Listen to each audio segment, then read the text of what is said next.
Bem, amigos, estamos de volta aqui no programa Comando Geral. Eita, nós, hein? Eu, você e todos nós. Quer ver a gente lá no YouTube? Coloca lá assim, ó, Rede TV O. Rede TV O. Colocou? Já aparece lá Comando Geral, os programas da TV.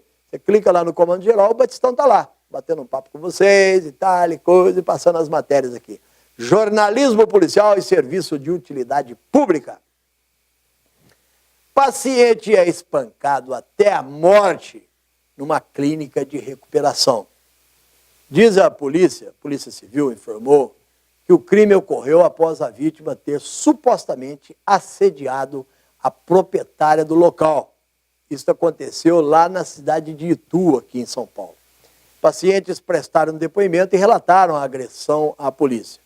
O corpo do homem foi encontrado dentro da clínica de reabilitação para dependentes químicos lá na rua rural de Itu, na tarde de terça-feira que passou. Segundo a Polícia Civil, o homem foi espancado até a morte.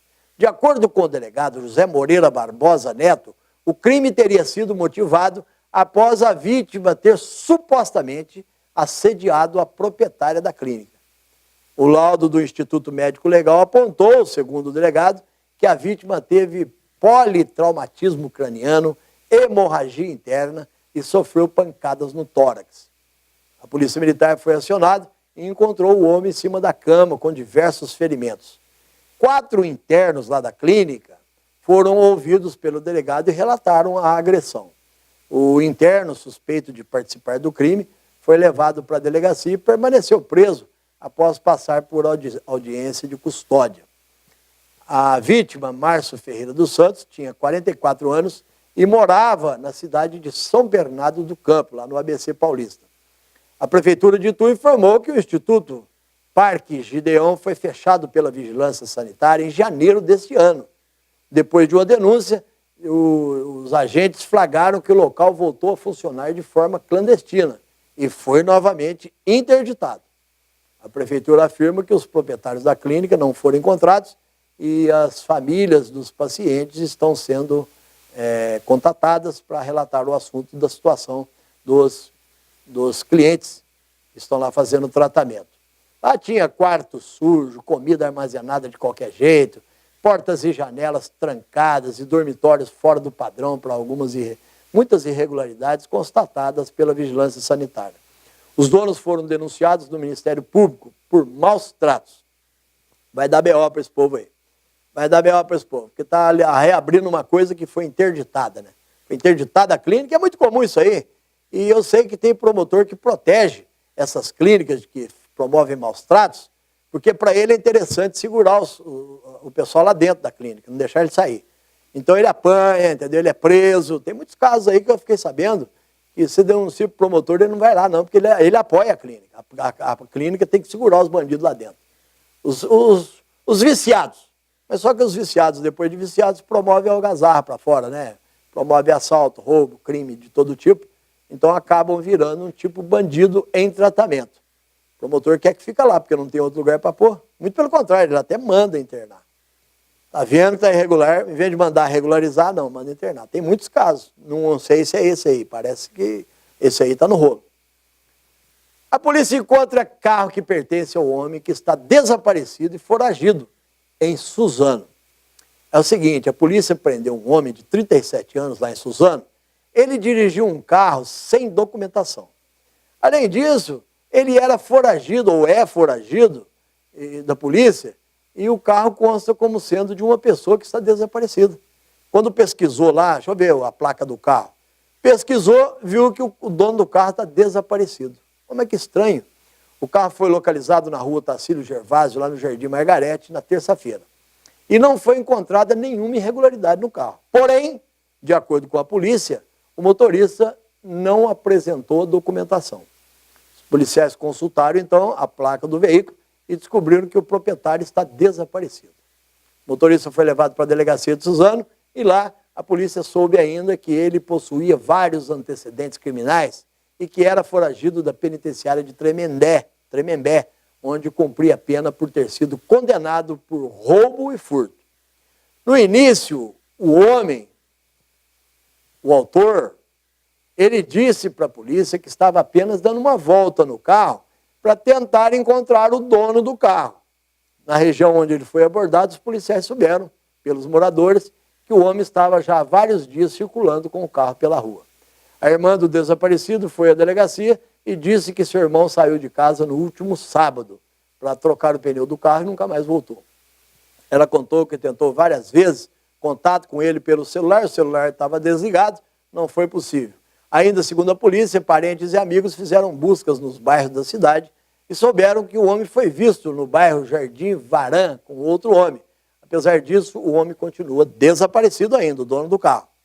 O homem ficou preso e o carro foi devolvido para os familiares. Tudo leva a crer, nesse caso, que o bandido pegou o carro, deve ter desaparecido com o dono, não sei de que forma, desapareceu com o dono do carro e ficou rodando com o carro. A polícia pegou, ele fala que estava procurando o dono para entregar o carro. Mas enquanto ele explica isso aí, enquanto descobre, ele fica trancafiado lá na cadeia e a polícia vai investigar. Agora, olha só, após a explosão de caixa eletrônico, moradores de Itaquaquecetuba reclamam da falta de segurança sem equipamentos. Moradores do bairro Pequeno Coração precisam ir até a área central da cidade para conseguir fazer transações bancárias. É que no bairro não tem casa lotérica, não tem banco para fazer a realização financeira. E o bairro, até o centro da cidade, a distância é longa, a pé 1h30, quase 2 horas. E de ônibus demora 40 minutos. Um transtorno que a população volta a enfrentar para fazer qualquer tipo de serviço bancário. O caixa eletrônico, instalado há pouco tempo, foi alvo de criminosos na madrugada de terça-feira. Segundo a Polícia Militar, os criminosos chegaram ao local e um deles tinha posse de uma espingarda na mão. Usando um pé de cabra, eles conseguem arrombar e arrancar a porta da agência. Na sequência, eles abrem o caixa eletrônico, colocam o explosivo e acendem. Em poucos segundos, a explosão.